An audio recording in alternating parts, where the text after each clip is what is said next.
ఈ రోజు నాగర్ కర్నూలు జిల్లా ప్రధాన వార్తలు చూసినట్టయితే తిమ్మాజిపేట మండల కేంద్రంలో బీఆర్ఎస్ పార్టీ ఆధ్వర్యంలో అంబేద్కర్ చౌరస్తా వద్ద పెద్ద ఎత్తున బీఆర్ఎస్ శ్రేణులంతా కూడా ధర్నా చేసి ఆందోళన దిగినటువంటి పరిస్థితి కనిపించింది. బీఆర్ఎస్ వర్కింగ్ ప్రెసిడెంట్ కేటీఆర్ ఇచ్చినటువంటి పిలుపు మేరకు రేవంత్ రెడ్డి ప్రతిపక్షంలో ఉన్నప్పుడు మేము అధికారంలోకి వస్తే భరోసా పేరు మీద 15,000 ఇస్తామని చెప్పేసి ఇప్పుడు మాట మార్చడంపై వాళ్ళు పెద్ద ఎత్తున ఆందోళన దిగినటువంటి పరిస్థితి కనిపించింది.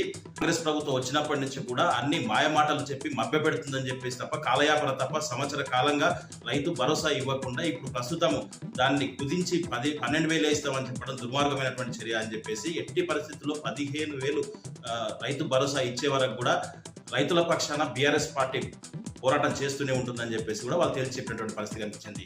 ధర్నాలో బీఆర్ఎస్ పార్టీ తిమ్మాజిపేట మండలాధ్యక్షుడు జోగు ప్రదీప్, మాజీ ఎంపీపీ రవీందర్ రెడ్డితో పాటు మాజీ సర్పంచ్ వేణుగోపాల్ గౌడ్, స్వామితో పాటు పలువురు బీఆర్ఎస్ శ్రేణులు పెద్ద మొత్తంలో హాజరైనటువంటి పరిస్థితి కనిపించింది. మరొక వార్త చూసినట్టయితే సివిల్ సప్లైలో పనిచేసేటువంటి హమాలీలు ఈ నెల 1వ తారీఖు నుంచి కూడా నిరవధిక సమ్మెకు దిగినటువంటి పరిస్థితి.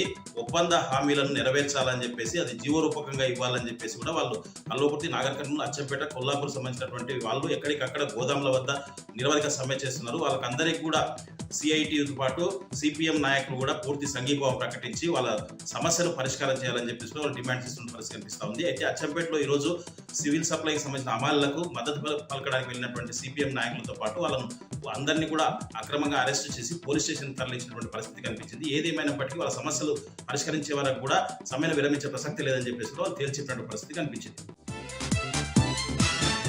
మరొక వార్త చూసినట్టయితే శాంతి భద్రతల పరిరక్షణలో భాగంగానే కాటన్ సర్జరీలు నిర్వహిస్తున్నామని చెప్పేసి జిల్లా అదనపు ఎస్పీ రామేశ్వర్ అన్నారు. వెల్దండ మండలం ఎంజీ తండాలో వాళ్ళు ఉదయమే కాటన్ సర్చ్ నిర్వహించారు. ఎస్పీ గైక్వాడ్ వైభవ్ రఘునాథ్ సూచన మేరకు వెల్దండ మండలంలోని ఎంజీ తండాలో కాటన్ సర్చ్ నిర్వహించారు. 150 ఇండ్లలో సోదాలు నిర్వహించి 35 ఎలాంటి అనుమతి లేని వాహనాలను అదుపులోకి తీసుకుని 2,500 విలువైనటువంటి మద్యాన్ని కూడా స్వాధీనం చేసుకున్నామని చెప్పేసి కూడా పోలీసులు తెలియజేసినటువంటి పరిస్థితి కనిపించింది. కాటన్ సర్చ్ లో అదనపు ఎస్పీ రామేశ్వర్ తో పాటు డిఎస్పీ వెంకటేశ్వర్లు, సిఐ విష్ణువర్ధన్ రెడ్డితో పాటు ఎస్ఐలు 70 మంది పోలీస్ సిబ్బంది పాల్గొన్నారు.